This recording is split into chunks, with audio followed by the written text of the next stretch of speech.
রেজাল্টটি আমাদের চাকরি প্রার্থীদের কাছে সম্পূর্ণ অসঙ্গতিপূর্ণ। চেঞ্জ না করে একই ক্যাডারের সুপারিশ দেওয়া হচ্ছে। এটা আমাদের জীবন মরণের প্রশ্ন।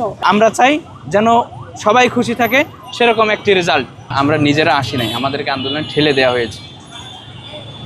যেমনভাবে জুলাই অভ্যুত্থান হয়েছে ঠিক তেমনিভাবেই আবার মনে হচ্ছে রিপিটেশন হচ্ছে বিষয়টার। আপনারা সম্প্রতি দেখছেন যে জুনের 30 তারিখে যে পিএসসি যে রেজাল্টে পাবলিশ করেছে 44তম বিসিএসের, সেখানে একটা অসঙ্গতি দেখা দিয়েছে মারাত্মকভাবে। সেটা হচ্ছে যা পূর্বের রেজাল্টগুলিতে আমরা দেখতে পাইনি। সেটা হচ্ছে এখানে 1690 জন প্রার্থীকে সুপারিশ করা হয়েছে, তার মধ্যে 8 শতাধিক প্রার্থীকে পুনরায় সুপারিশ করা হয়েছে, যারা একই ক্যাডারে কর্মরত রয়েছে। কেউ 40তম, কেউ 41তম, কেউ 43তম বিসিএসে কর্মরত, এবং তাদেরকে ওই একই ক্যাডারে আবার সুপারিশ করা হয়েছে।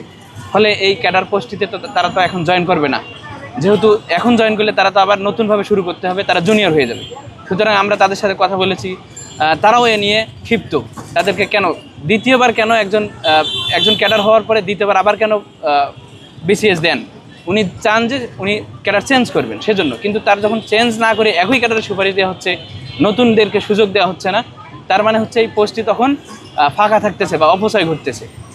সেক্ষেত্রে আমরা চেয়েছি পিএসসির কাছে যে ভাইবা উত্তীর্ণ প্রার্থী যারা রয়েছে তাদের ভিতর থেকে সুপারিশ করতে, এই পুনঃ সুপারিশগুলি বাদ দিয়ে যারা উত্তীর্ণ প্রার্থী রয়েছে তাদের মধ্যে থেকে এই ভাইবা উত্তীর্ণ প্রার্থীদের মধ্যে থেকে নিয়ে পুনঃ সুপারিশ করা, এই আমরা যৌক্তিক দাবিটা পিএসসিকে জানিয়েছি। কিন্তু পিএসসি আমাদের এই কথাকে অবজ্ঞাস্বরে আমরা দেখছি। আমরা যখন রেজাল্টের পরের দিন স্মারকলিপি দিয়েছি, তারা আমাদেরকে অবজ্ঞাস্বরে আমাদেরকে রাজপথে পাঠিয়েছে। বলছে যে তোমরা মাত্র 10-12 জনেই আসছো, তার মানে কি তারা আমাদেরকে কি ভাষায় বোঝাতে চায় যে আমরা রাজপথে আবার যাই? কেন তারা এই ধরনের উস্কানিমূলক কথা বলছে? আমরা তো রাজপথে আসতে চাই না।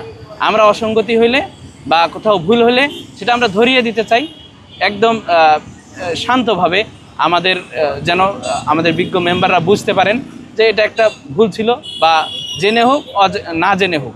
আমরা সেই কথাটুকুই বলেছি। আমরা চাই যেন সবাই খুশি থাকে সেরকম একটি রেজাল্ট যেটা ভ্যালিড।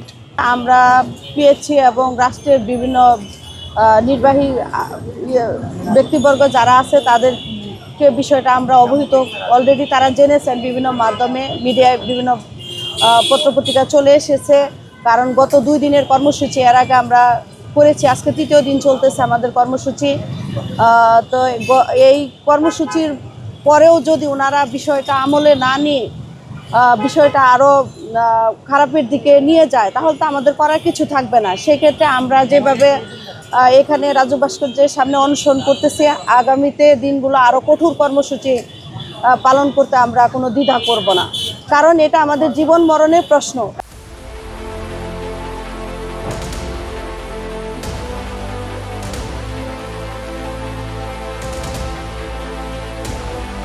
কারণ 4 বছর আমরা অপেক্ষা করে আজকে আমরা তাদের ভুলের যান্ত্রিক ত্রুটি হোক বা তাদের ইচ্ছাকৃত হোক বা অনিচ্ছাকৃত হোক বা কোনো রাজনৈতিক দলের কোনো প্রেশারে হোক, যেভাবেই হোক না কেন, এই রেজাল্টটি আমাদের চাকরি প্রার্থীদের কাছে সম্পূর্ণ অসঙ্গতিপূর্ণ এবং এটা প্রহসনমূলক এক ধরনের রেজাল্ট প্রকাশিত হয়েছে। সুতরাং আমাদের চাকরি প্রার্থীদের সাথে এরকম অন্যায় আচরণ আমরা মেনে নিব না। আমরা রাজপথে থাকবো। আমরা আসছি কারণ স্যাররা ইচ্ছাকৃতভাবেই আমাদেরকে এই পথে ঠেলে দিয়েছে। এখানে এতগুলো রিপিট ক্যাডার আসার কারণে আজকে তাদের বাবা মার স্বপ্ন ভেঙে গেছে, তাদের স্বপ্ন ভেঙে গেছে। অনেকে আত্মহত্যা করতে চেয়েছিল, তাদের মধ্যে আমিও একজন। আমার জীবনের শেষ বিশেষ যেখানে আমি আশা করেছিলাম আমি জেনারেল ক্যাডার পাবো, কারণ আমি 40 থেকে এখন পর্যন্ত রানিং ছিলাম। সুতরাং এবারে পরীক্ষাটা আমি সর্বোচ্চ দিয়েছিলাম 44তম। আমার দুইটা বাচ্চা নিয়ে আমি সংগ্রাম করেছি, আমি অনেক কষ্ট করে সংসার সামলিয়ে আমি এই পর্যন্ত আসছি। অথচ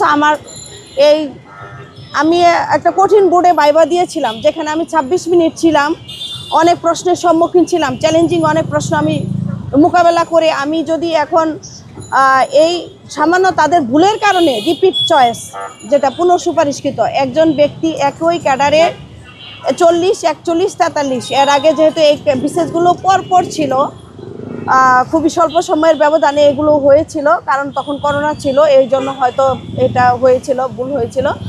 কিন্তু এর আগে কখনোই এত রিপিট ক্যাডার হয়নি।